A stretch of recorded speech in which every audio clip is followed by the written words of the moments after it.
राज्य सरकारने वारी संदर्भात कडक निर्बंध लावल्याने वारकरी संप्रदायामध्ये तीव्र संताप आहे।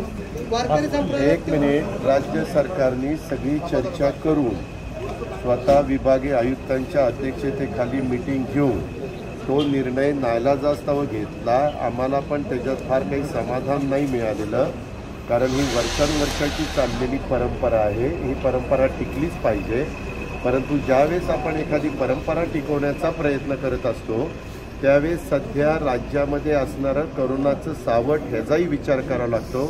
इतर नागरिकांचा पण त्यांचा करोनाचा बद्दल कुठला त्रास त्यांना होता कामा नये ही पण खबरदारी त्या ठिकाणी घ्यावी लागते।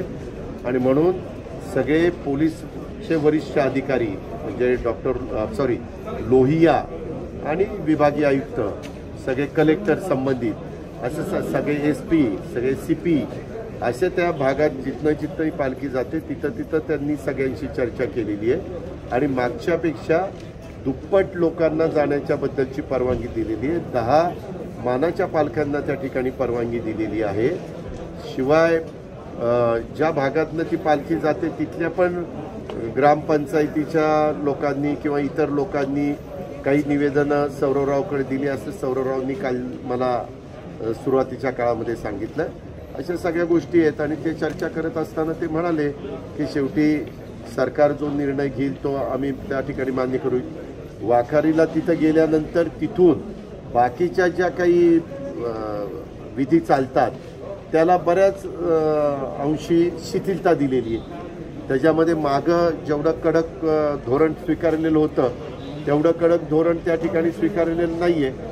तिथून चालत जाण्याच्या करता किंवा तिथल्या इतर गोष्टी करण्याच्या करता अशा बऱ्याच बाबतीमध्ये म्हणजे मोठ्या प्रमाणावर नागरिकांनी चालत गेल्यानंतर जे काही कुंभमेळ्याच्या बाबतीमध्ये किंवा इतर बाबतीमध्ये घडलं तसं पण घडता कामा नये, पण परंपरा पण टिकली पाहिजे असा समन्वय साधण्याचा प्रयत्न राज्य सरकारने केला आहे। माझी तमाम वारकरी बंधू भगिनींना आग्रहाची, नम्रतेची, कळकळीची विनंती आहे, आपल्या जशा भावना त्याच्या संदर्भातल्या तीव्र आहेत, आम्ही तुमच्या भावनांचा आदर करतो, कदर करतो, मान ठेवतो, परंतु राज्याचं आरोग्याचं, जनतेचं आरोग्याचं हित, करोनाचं संकट ह्याही बाबतीत लक्ष दिलं गेलं पाहिजे।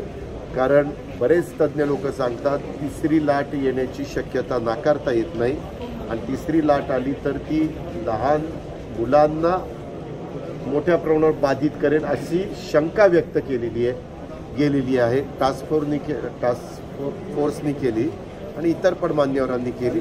त्याच्यामुळे ज्यावेळेस अशा वेगवेगळ्या प्रकारच्या बाबी पुढे येतात त्यावेळेस सगळ्याचाच साकल्याने विचार करून राज्याच्या प्रमुखांना आणि त्यांच्या मंत्रिमंडळातील असलेल्या सहकाऱ्यांना निर्णय घ्यावा लागतो।